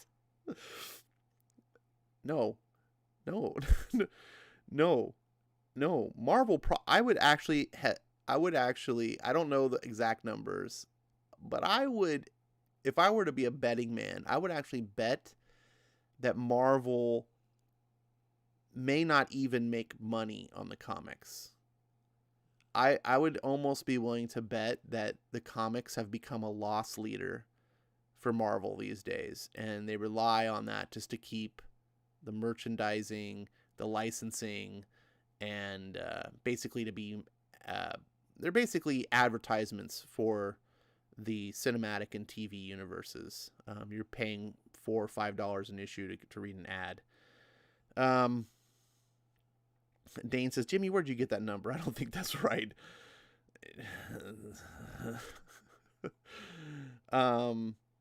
Let's see. Melissa says they're removing Punisher Vietnam veteran because liberals hate Vietnam vets and they hate the canon set up by Jack. I don't, Melissa. They're removing the Vietnam vet past because that makes Punisher have to be like 70 years old. So, my dad was a Vietnam vet and he was in his 70s. Like you just can't have the Punisher. That the problem was you can't link characters to historical events. Like it works for Captain America because he was frozen in an ice cube or iceberg, and then he got fast forwarded, and then so you can now move the thawing of Steve Rogers to any time period, and he can always be a World War II vet. So like 100 years from now, Steve Rogers will be found, like when they get to Marvel 2099, it'll be funny when Marvel in the year 2099, when they have to actually get to Marvel 2099, they're like, wait a second. If comics last that long, but let's just say they do, they're going to thaw Steve Rogers out in like 2090. It's like, oh, they can move that date, but you can't move World War II. And this is the problem they're having with Magneto. So Magneto and the Punisher are the two big problems that Marvel has, because their backstory is extremely tied into a historical event. And so what do you do? And that's the mistake. Of course, when they were created, the whole idea was, hey, if we're going to be around for 20 years, that's all we care about. Like they weren't thinking about like, oh, 100, 80 years from now, how is it going to be? Let's see. Janet was a woman, so she can do no wrong. Damn straight. Janet's been doing the same to Tony under Slot's run. Of course. 2016 Marvel made $935 million in comics, periodicals, trades, and online books, and add that the stock shares, which is $324 million. That's over $1 billion. Jimmy, do you understand that stock shares are only a valuation of the company? They're not actually revenue. That's not how that works. If stock shares are 324 million, I don't even know where you're pulling this information. Their stocks have got to be worth more than 324 million. Yeah, I don't see how you make 935 million in comics. That would have to be like, they just don't sell that many books. Their top selling book sells like 60 million copies. Or sorry, 60,000 copies. It's $4 an issue, of which they only maybe see $1 an issue at most. And so that's $60,000 in revenue they're making off of a comic book. And then they have to pay the artist and the writer, and they're making pennies off these things. They're not making hundreds of millions of dollars. No way. It's just, the math just is not possible. Let's see. Punisher don't age because of Frank's powers and anti-aging super science of Marvel.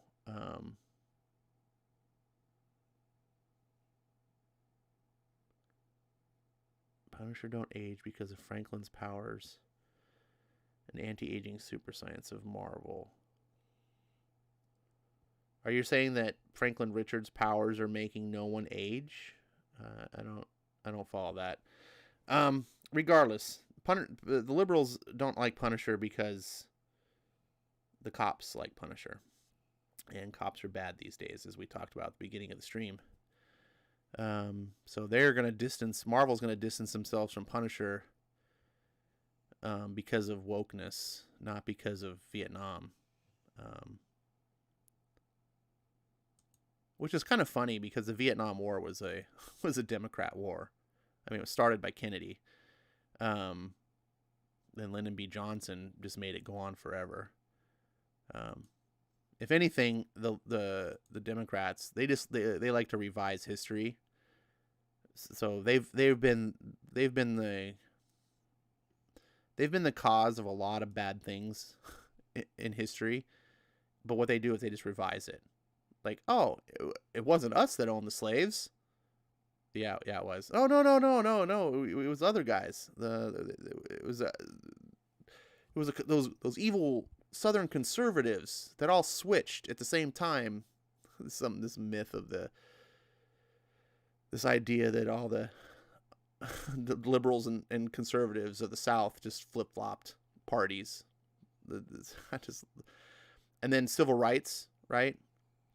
You guys remember when? Well, not if you remember, but you studied in school, maybe, if state education didn't fail you, when Eisenhower had to send in the army to get integration in schools because the Democrats were against it. Had to have the army. It's all the past is all the bad things all have been the Democrats, and then they just revise and try to blame. Oh no, it was other people. It wasn't us. And that's what they do with Vietnam too. Oh, it wasn't us. It was we hated Vietnam, but you guys started it. You're the ones that caused it. You're the ones that proliferated it. You're the ones that kept us there forever. Okay, enough with the depressing talk. It is time to read Man and Superman, Chapter 2.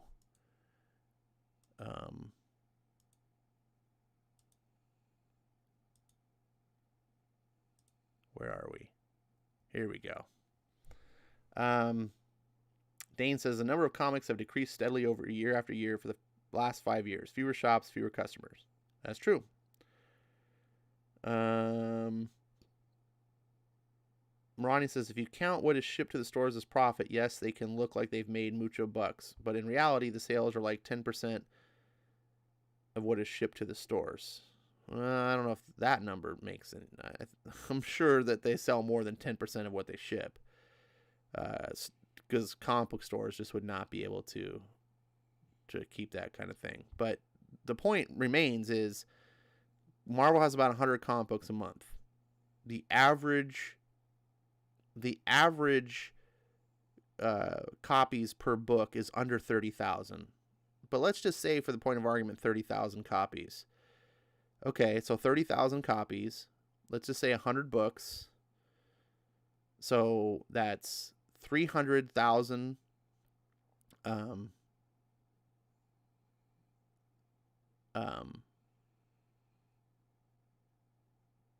am I doing that math right? 300,000, 30,000. I guess it's too late to do math here. Anyways,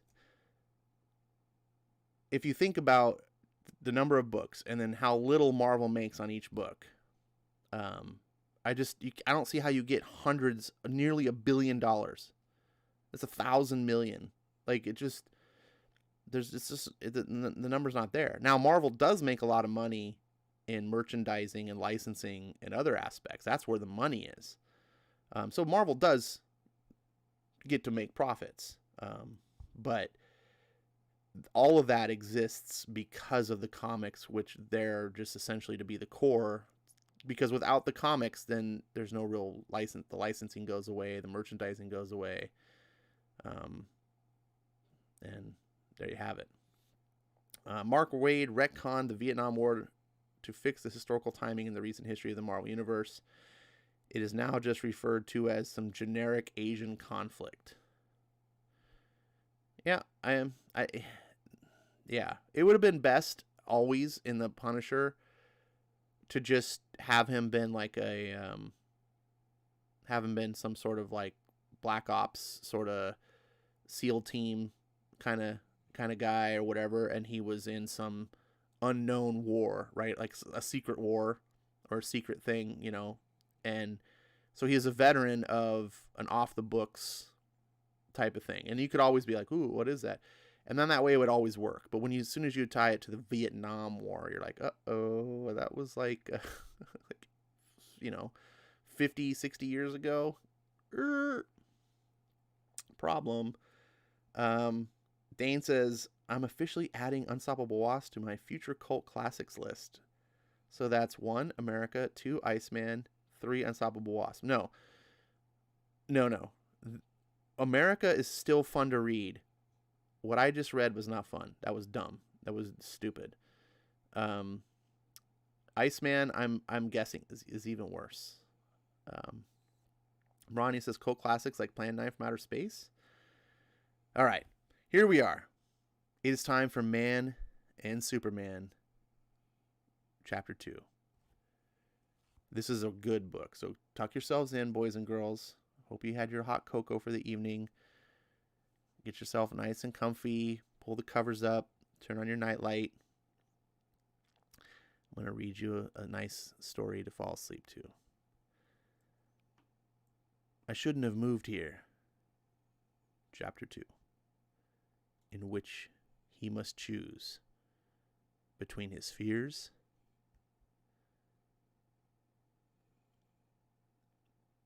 that's where I belong.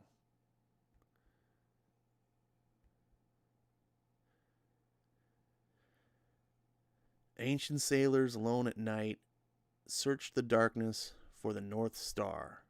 A twink. Jose, where did you get that? Twinkling. That the word, right? A twinkling signpost they knew would safely guide them to a welcome port or lead them back home again? Please don't. I hate when people read my stuff out loud. Shh. When I stare out of my apartment window, watching the soft lights of the proud metropolis skyscrapers, twinkling starlight in the dark, I believe, like those sailors, I have also found my port home. Clark, this is good. You really wrote this? Yeah. I love to write. I'm trying to become, well, a reporter, actually. Of course, I think I need to clean up some of those phrases. I mean, they're still way over the top. Clean up? You write with a mop? Now I know why you're working here, ha! Yeah, I'm pretty sure. I I'm pretty sure I read. I'm sorry. I'm pretty sure I read that's how Hemingway did it. No, I needed a job. Writing isn't, well, paying the bills. Hey, Diego just called. Says he's gonna come down with something. Gotta stay in bed. Came down with a case of Marlene. Tell him he ain't going. Wait. Came down with a case of Marlene, telling him he ain't going if you ask me. That was hard to read, sorry. We have an extra ticket. You like baseball, Clark? Yeah, but I'm broke. I don't get my first check till Friday. So, you owe us. Come on. Maybe you can write a baseball story. Just make sure you autograph it to me. To my good amigo Sam Keating. I can say I knew the famous Clark Kent win. Never know. You know we're talking newspaper reporter, not Stephen King.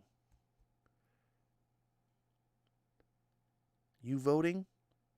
Can't. I'm not registered yet. Not gonna make a difference, you ask me. You lose the rest of them marvels? Explosions, murders, robberies. City's going to hell. We need someone strong in charge, my friend.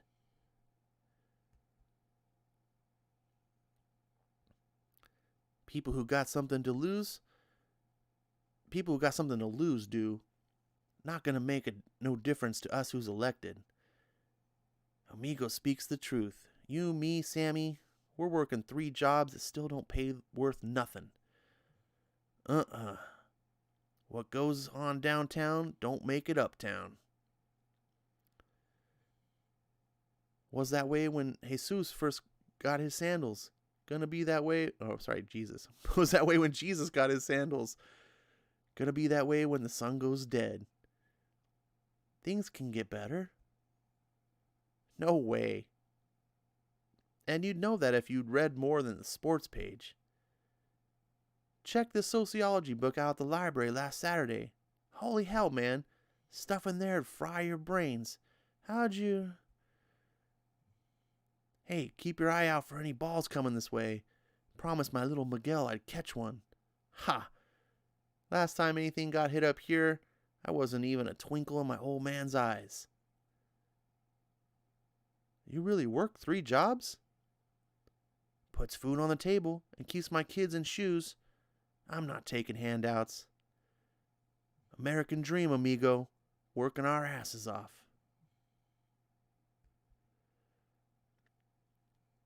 I don't see you going back to Puerto Rico. Hell no. There I work 5 jobs. And still don't get enough for a baseball game. Too true, amigo. Never happened. But you know, I wish just once those big shots would pretend to care about the little man. Not gonna happen, amigo. Against their religion. You wish. Anyone want a hot dog and a beer? Clark, my treat. Sure, Sammy, thanks. Now you owe me 2 autographs. Ha! Lewis, God looks after us. What do you believe, Clark? You mean about God? My father says that we're all here for a reason. Me, I believe in science evolution. That's something I can get behind. You can believe both, you know. Maybe God put evolution together. And why would he do that? To keep us in our place. Man gets too big for our britches, we get slapped. That we're descended from monkeys. That'd work. Yeah, that'd work. Hey, ball's coming this way. Too far over. Maybe not.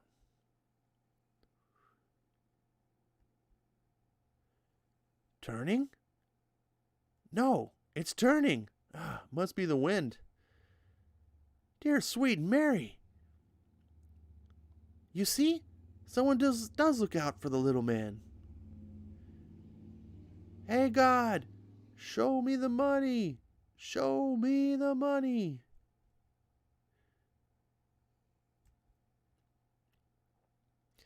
Meanwhile, back at Clark's illustrious apartment, looks like he's cleaned up the place. It's 2:30 in the morning. Much like here almost. Oh, this is a nice transition. I like this. Perry White's office, it looks like.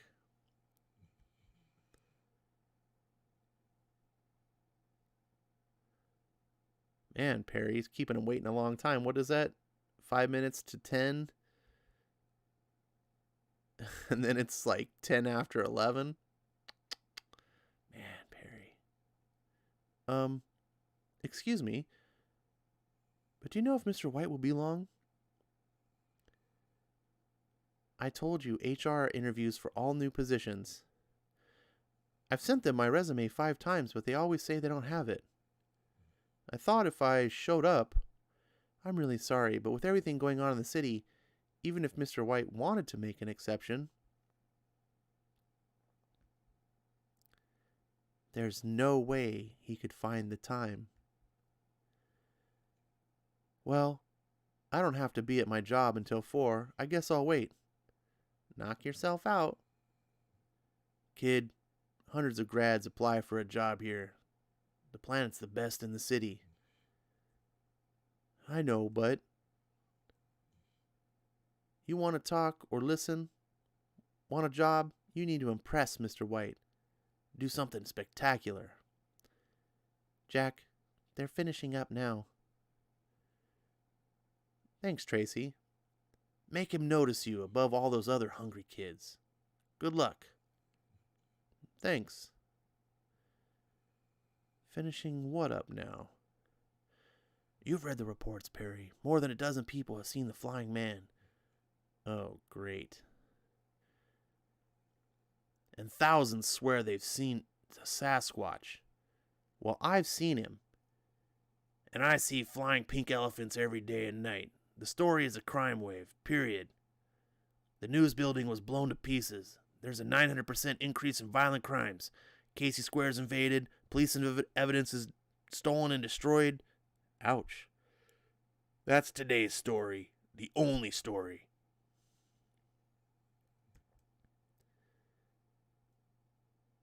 The mayor wants us there in 10 minutes. It should only take 5. About time something went right today. Mr. White, my name's Clark Kent. I wanted to show you some of my stories. What do I look like, mister? Human Resources? Send them your resume like everyone else. I have, sir, but they keep losing. Not my problem. Caesar's ghost, Jack. This has got my ass itching, and I don't like it when my ass itches. Why do I keep thinking Jessic's going to bring the feds and shut the city down? Martial law? He wouldn't go that far, would he? Does he always rush about like that?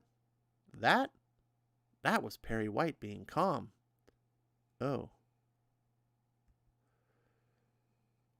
Lois, what the hell? I'm coming, Chief, and don't bother arguing with me. You'll lose. You always do. Just don't get in the way. When do I ever? Don't let anyone see you. I won't, Pa.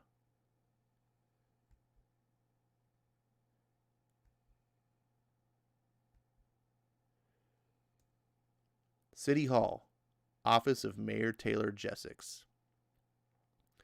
Thank you for coming. The city's in trouble, and we need the press's cooperation. One proviso. What I'm about to share with you has to remain between us. Mr. Mayor, before you begin, are you intending to put the city under martial law? Lois! No, Perry. Someone has to ask the question. I didn't invite her. I really didn't. It's all right, Perry. That's what this meeting's about. We've received a video. The increased crime wave financed by us was just the beginning. The destruction of the daily news, the increased crime wave financed by us was just the beginning. The destruction of the daily news building merely a second step. But to prevent further chaos, our demand is simple. $5 billion. Large enough for our needs, small enough that you can't afford to refuse. Whoever you are, if you're anywhere in the city, I'll find you.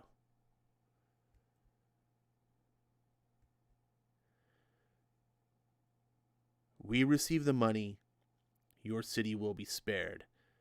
Fail to do so, we will destroy Metropolis block by block. My fear is if we don't pay, thousands might die. Tens of thousands. I can't allow that. Give them what they want. They'll only move on to New York, then Chicago, Los Angeles. They won't ever stop. We have to crush them, and we need to do it now. Bring in the National Guard. Jack, you don't really want to turn the city into a police state. Guards in the street? Curfews? What's next? Photo IDs with fingerprint identification too? This isn't Nazi Germany. This isn't the Soviet Union. Those who sacrifice liberty for security deserve neither. Now, pause for a second here. This is like kind of crazy timing with this whole thing about, I know this book was written, I want to say like 7 years ago. Was it 7 years ago? This is an old book. It was mothballed for a long time. And it's interesting to read how, comics is a liberal medium, right? Everyone in the industry pretty much is liberal. And it's interesting to see how these ideas of like, wait, in the streets, there's guards in the streets, curfews. Think about what's going on in New York right now, where, and it's this idea of like, this isn't Nazi Germany. It's just weird how these ideas just like 10 years ago were very different than today. Anyway, sorry. It just struck me. Back to the book. We see Superman flying over the city. Don't give me that Franklin quote crap. Back then it took, 10 minutes to load each round into their muskets? The founding fathers never had to worry about automatic weapons or liquid explosives. You and I know our citizens demand security, and they're willing to pay a price to get it.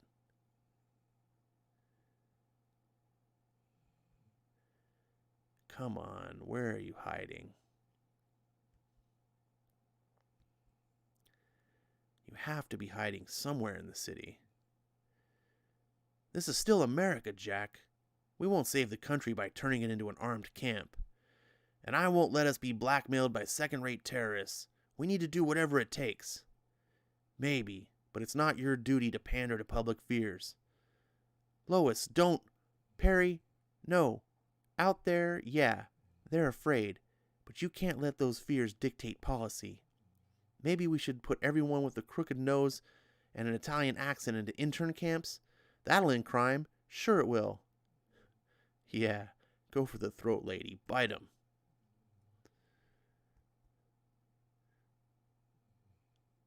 I believe in the Constitution, Miss Lane, but tens of thousands, I can't. Not on my watch. I just can't. Which is why, let me introduce Wallace Combs. He's leading the government's tactical response unit. Thank you, Mayor Jessex. The National Guard will be on the streets within the hour. Martial law commences at 8 tonight.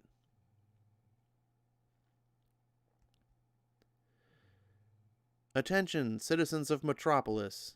Your mayor has made a miscalculation. which, unfortunately for this city, demands a response. This is a mysterious voice over big screen. What do you call those jumbotrons? Do they still call those that? Waboom! My God.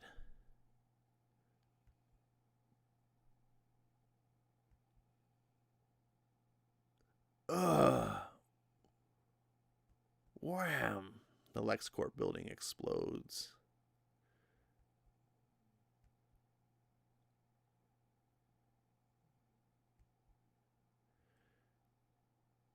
God, it's all falling. I've got to stop it before it kills them. Look, in the sky. It's the flying man. I got his picture. Yeah, you can tell how old this book is. Right here, look at that phone. That dates the book when it was actually done. What's he doing? I think he's trying to catch. No, you saw it. He blew the building up. He wants to kill us. No, don't believe him. I'm trying to help. You wanted to see Sasquatch, Perry? How's that itchy ass of yours feeling now? Caesar's ghost. Ma and Pa, they spent years working with me for my big debut, but it's not going to happen now. If anyone saw me again, I think I'd give them a heart attack. But, hey, look at me, Metropolis. I'm the flying killer. I can't stay here. And I can't go back to Smallville. No way I can hunch over and make myself shorter. I can't suddenly speak with a higher voice. They all know how I walk. They all know how I stand. They know how I talk. I've lived with them all my life. I can't pretend to be two different people when they all know the real me. If there was going to be a difference between me and the Superman, I had to go where Clark wasn't known. But now, I don't know what to do. You really saw him? Yeah, he was throwing those beams like they were spears. I don't even think the army could stop him. Nobody can. What is he? He's a freak. Some kind of monster.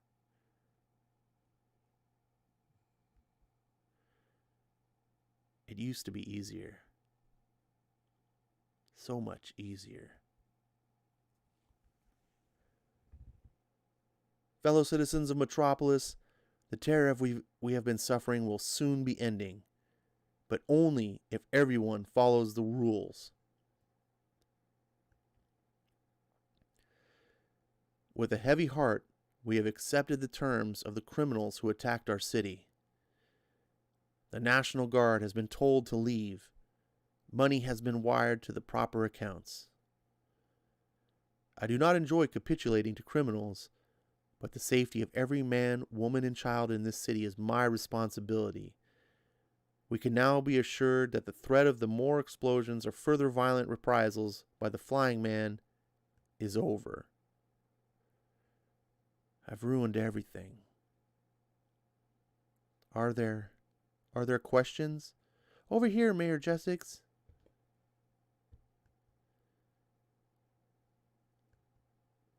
Lois Lane, Daily Planet. I have to go. There's nothing keeping me here. I have only one question. Exactly when did this city lose its balls? Oh, man. I like when Lois Lane is written awesome. Like, it is so easy to hack her character up. And few people ever have written her in a way that I've really enjoyed. But when she's really Lois Lane, like, this is the Lois that I like, you know? She doesn't have to be some butch badass. She's just a strong, intelligent reporter, but she's also very feminine. She's not, she doesn't have to go kicking people's ass to show that she doesn't need to be saved. Yeah. Anyways, back to the book.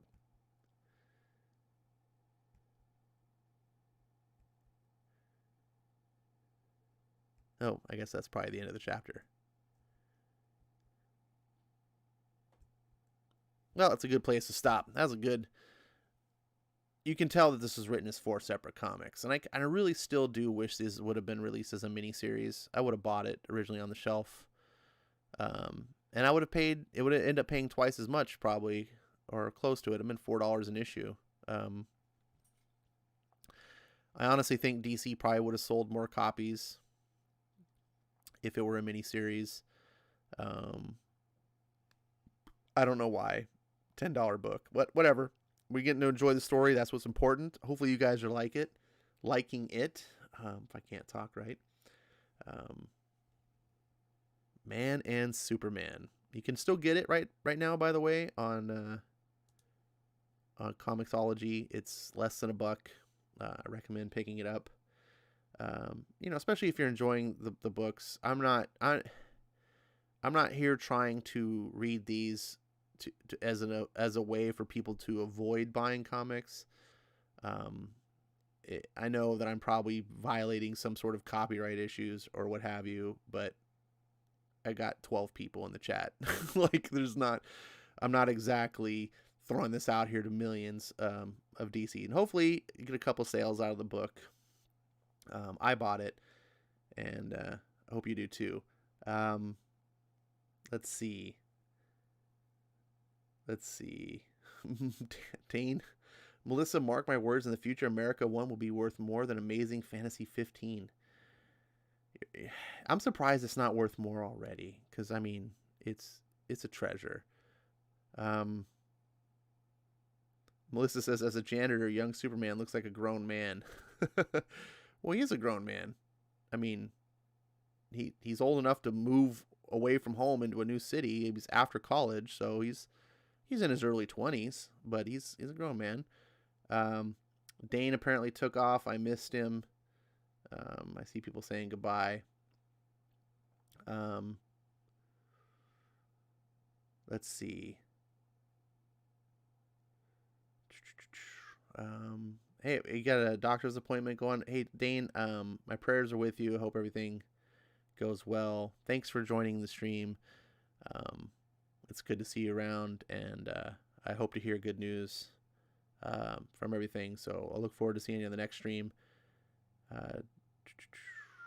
Let's see. Melissa says, I don't like the dated word. It's a woke SJW word they use to bash classic movies and comics people like. I don't know what you're talking about. Something must have happened that I missed. Ronnie says, my guess is the guy who wanted to bring in the National Guard is part of the blackmailers. That's kind of my guess, too. That's the same guy that was in the office. His name was Jack, that told Clark to get noticed. And I think that's kind of the whole spiel. Like, that's what he's doing, is getting noticed by making these explosions. We'll see. I have a feeling Lex Luthor is really involved, too. So I have not read this book. I know some of you have, so don't spoil anything. I can, of course, make guesses because I don't know what I'm talking about. So even if I'm right, it's not really a spoiler because you have no way of knowing. I have no way of knowing. But I have a feeling Lex Luthor is involved. And, just seeing the face on the camera and it's all shaded out, it reminded me of Lex Luthor a little bit. And since this is kind of an origin story, it's not like Superman would be like, oh, it's Lex Luthor, we don't trust him.